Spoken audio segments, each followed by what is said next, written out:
রাসূল বারবার জান্নাতি বলার পরেও হযরত উমর হযরত হুযাইফার কাছে যা বলে, হুযাইফা, তোমার কাছে আল্লাহর রাসূল মুনাফিকদের লিস্টে দিয়ে গেছে, বলো তো হুযাইফা ওই লিস্টের ভেতরে আমার নাম আছে কিনা নাই, এটা আমি জানতে চাই। হযরত হুযাইফা বলেন, আল্লাহর রাসূল মুনাফিকদের লিস্টটা দিয়া আমাকে এটা কারোর কাছে বলতে মানা করছে। আপনার নাম যে নাই এটা আমি আপনাকে কেমনে বলবো? নবীর হুকুমের অবাধ্য আমি হইতে পারবো না। হযরত উমরের আরাম হারাম হয়ে গেছে, রাতের ঘুম বন্ধ হয়ে গেছে, গভীর রাত্রিতে গুড়ি গুড়ি বৃষ্টি পড়তেছে। বৃষ্টিতে ভিজা হযরত হুযাইফার বাড়ির দরজায় যায় দাঁড়ায় বলে, হুযাইফা উঠো। হুযাইফা দরজা খুলেছে।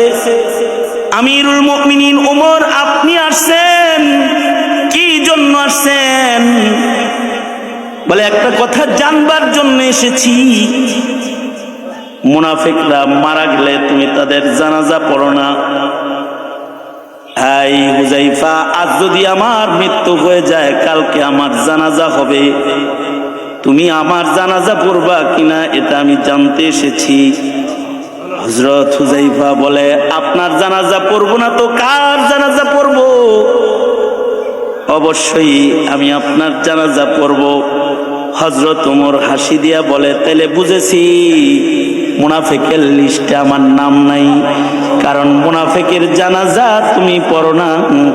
তবে হুযাইফা, তারপরেও এখনো পর্যন্ত কলবে ইতমিনান হয় না, না জানি কোনো অপরাধের কারণে দোজখের লিস্টে আবার আমার নামটা থাইকা যায়।